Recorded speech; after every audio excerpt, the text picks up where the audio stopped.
Hey guys, Gameboy 3800 here once again. We're back in Forza Horizon 5 continuing our LaSalva Scramble 450 horsepower stock engine class racing.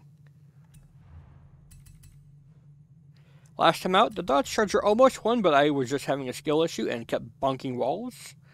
So I'm going to hope I don't have that kind of issue tonight, where we continue doing some more Dodge stuff. We're going to do 3 more Dodges now. Before, this Dodge Charger almost won, but it just kept sliding out on me and I kept hitting walls. This Charger is just too heavy. And this car is great, but it has no tire upgrades and no gearbox upgrade. And if you give it a supercharger, this is the kind of power you can get in B-Class, but of course we can't do that. The Dodge Viper almost reaches the class, but it can only get into B-Class with a diesel engine weight. And now we're going to start this episode off with the Dodge Magnum. This is a heavy car, but it is way more modern. We haven't had a modern car go around this track since the Audi.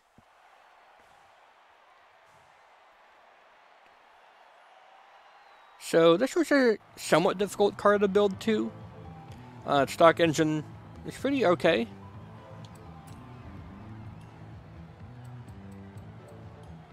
Was able to get the adjustable gearbox in, so we should be good for that. It is modern, and that means it's pretty low to the ground. So I'm wondering if less than 8 inches will be enough for some of the bigger bumps and rocks. Otherwise, we're ready to go. Even with the rear wing set to minimum, we're still at 300 pounds of downforce at the back. So you know.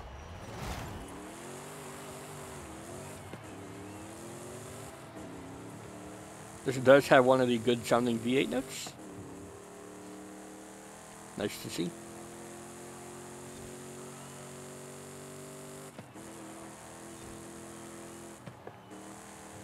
This car does handle pretty good, at least in that opening turn.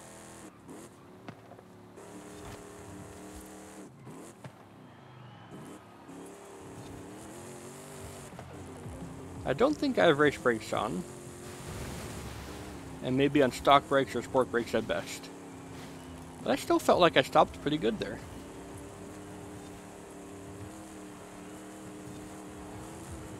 So this is the car I love to use for A and B class online racing. Because if you all-wheel drive it and put in the Hellcat engine, you can just get some stupid numbers on this car. It weighs a lot, yeah, but it's got so much power it doesn't matter. For this tune with the stock engine, of course, we're naturally aspirated as well. Oh, no. We have gone for a backflip. I have not seen that one before. Yep, safe to say we don't have the ride height to be able to ride the rocks out there like you could with any of the previous Dodges that were all like 11 inches off the ground. This is only 7 inches. You can't do that. This car handles great, but it does not have the ride height for this track.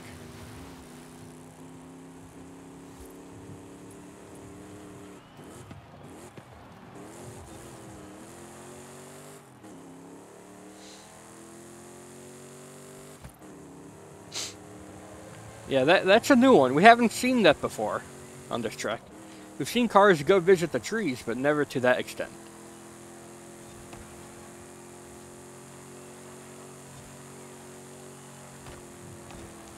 This car has great grip for its weight.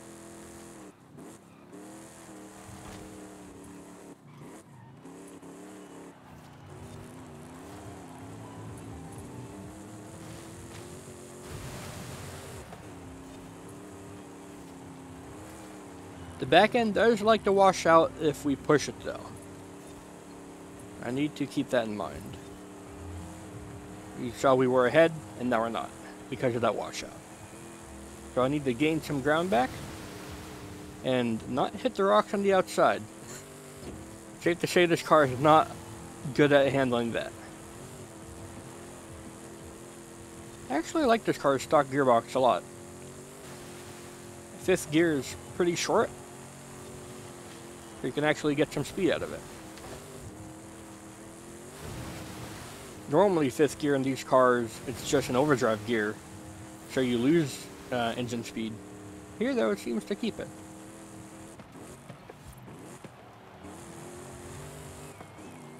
Maybe I should have left it in third for that. I'm not sure. This car's pretty close to the Camaro. I just need to not wash it out.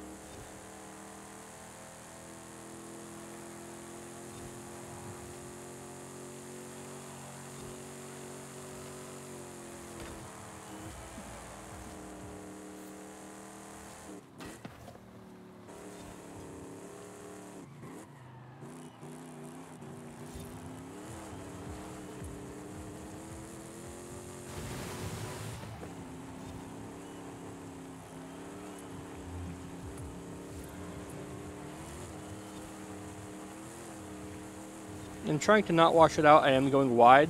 It's probably just not helping. And then that line just sucks. I don't know why I do that line. So this car, it's got good handling. I think it just weighs too much. It just goes wide. Even to the point of hitting rocks and doing a backflip. So I'm just going to end this lap here. It's gone. That's it for the Magnum. It handles good. If you give it more power, it's actually quite competitive. But with this tune and rear-wheel drive, it's just not having it tonight.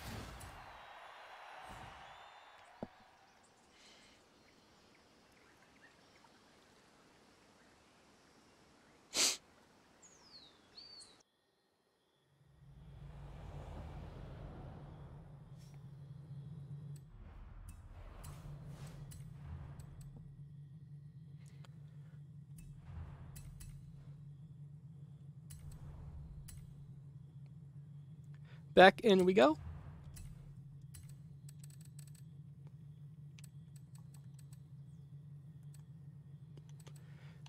We got 2 more to go. And these both have pretty good potential. They're pretty light. They both have the same engine as the Charger.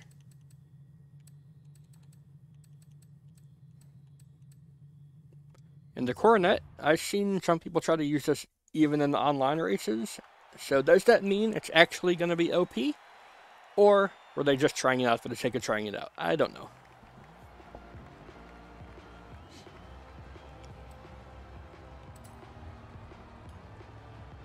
Got the adjustable gearbox once again.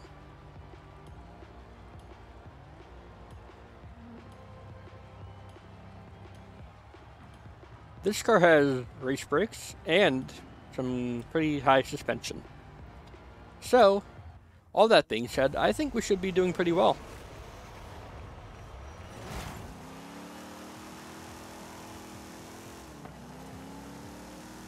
So it's the same version of the Hemi that the Charger Daytona has. The regular Charger has a Hemi that cannot rev.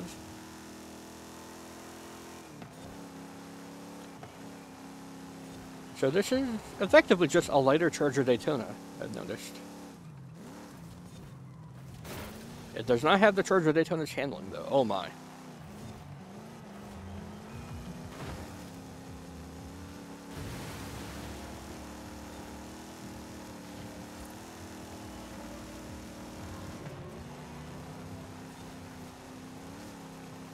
How's the rest of the handling though? Like off-road, that's where it counts.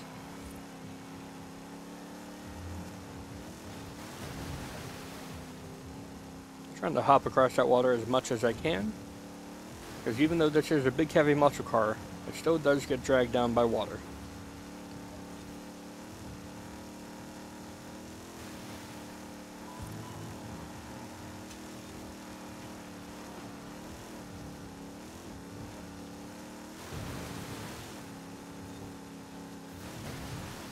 This car's handling pretty good.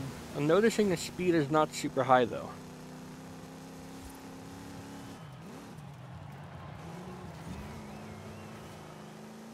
Trying that turn in third gear so I don't have to shift as much. Maybe it helps.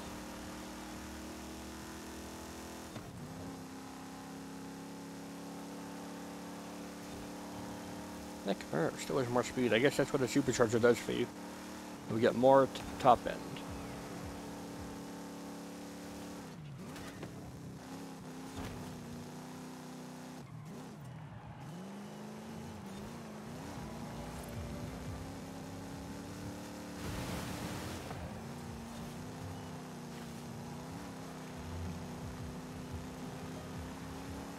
Alright, the Coronet is actually performing quite well. It's right there with the Camaro.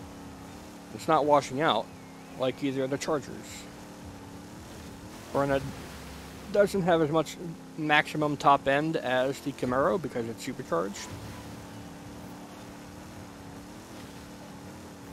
Everywhere else though, I'm feeling confident in this car.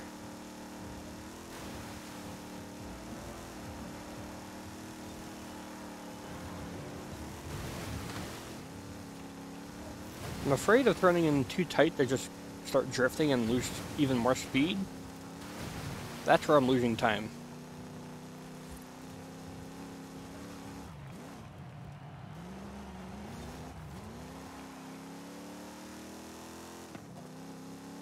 That time I did shift down the second. Will it help with the speed on the line? I don't think it matters.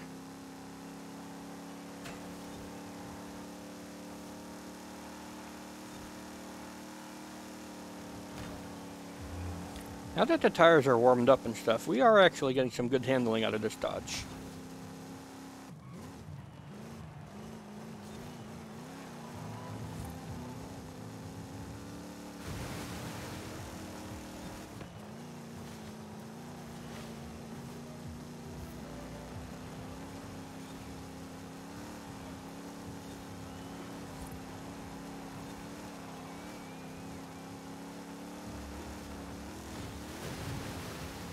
We are still losing out on the ultimate top end.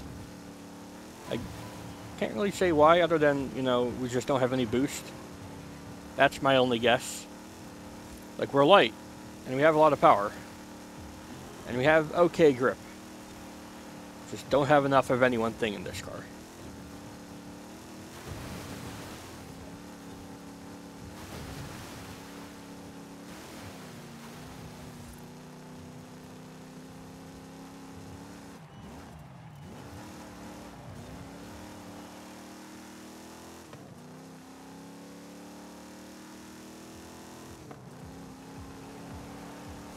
Yeah, we got pretty close, but we're still almost a second down from the Camaro. Give it for the Dodge Coronet. It's a great handling car. If I just wasn't so strict with my power limits, I think that would be an okay car for even online racing.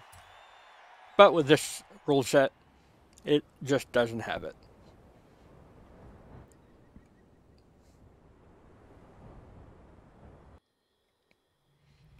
Dodge has one more chance to go. And it is basically the Dodge Charger Part 2. Yep. The Coronet is cool. Longer wheelbase. Ultimately, it's a little bit heavier.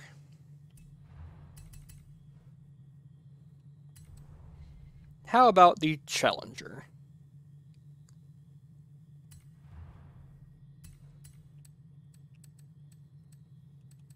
Yep, the 1970 Challenger is basically identical to the Coronet. It's the same weight pretty much as the Charger with the high revving engine. So the best of all the Chargers and Challengers and Coronets and Darts. Let's see how it does. It's a pretty wide car too. It's not super long as to just bonk its back end on every wall that we see. And in Horizon 4, I had a really mean S1 all-wheel drive tune with this car. Haven't driven it much in Horizon 5, I will be honest.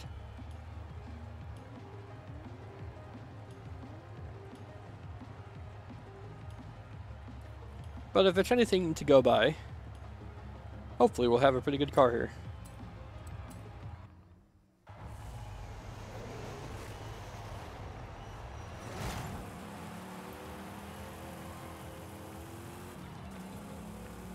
Huh, this actually has a different RPM range than the other one. It doesn't go to 7,500, only 7,000.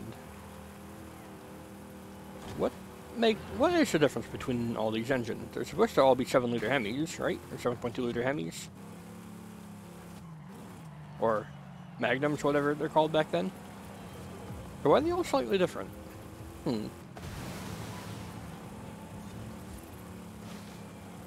Because I know with the 454 SS vehicles, the El Camino, the Chevelle, those are actually the same engine.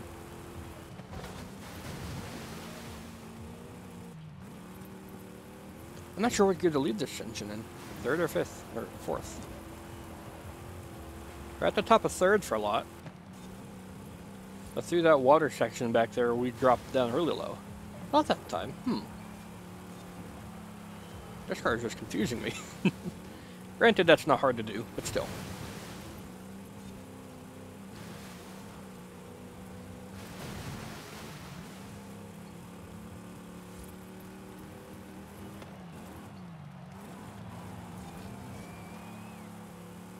That was a good last turn, though.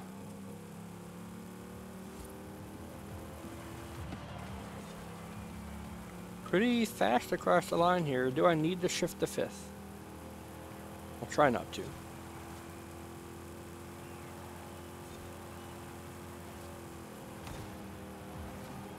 There we go. Didn't need to shift to 5th.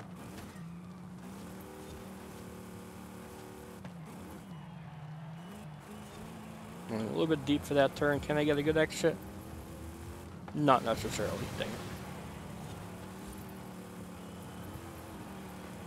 And we're sliding out there. I need to not do that.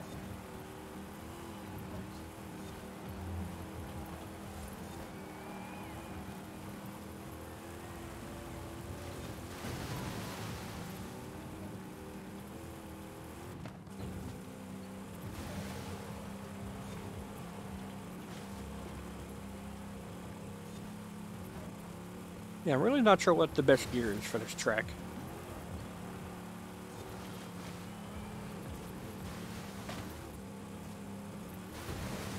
I know coming up this hill I'll need 3rd. I guess it's just the car we have to drive. Imagine that.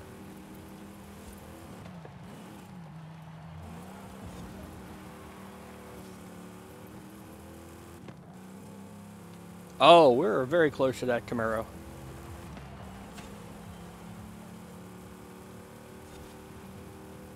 This car has a chance to get the lead.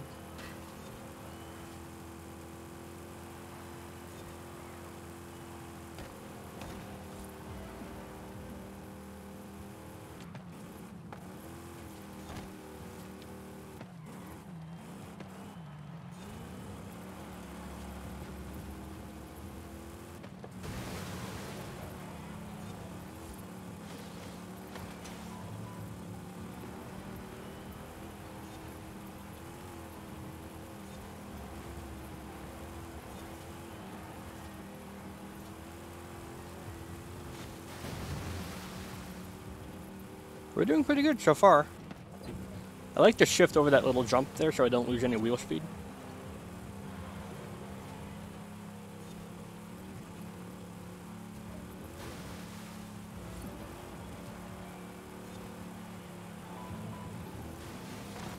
Little wide there. Hopefully that means I can get a good entrance into this set of turns. Maybe it's a bad call to shift in the water. I seem to lose a lot of speed.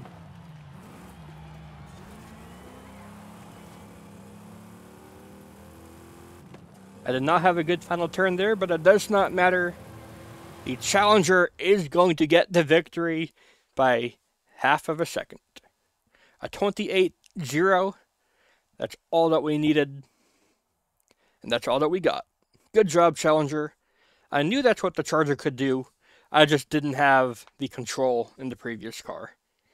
The Challenger, though, redeems it, and Dodge is on top of the leaderboard. How about that? Now, there are some more Chevys to go, so Chevy has a chance. But before that, let's take a look at some Fords coming up next. If you guys enjoyed the series up to this point, you can leave a like, favorite, comment, share, and of course, don't forget to subscribe as well. Thanks, Game Boy out. I will see you all in the future.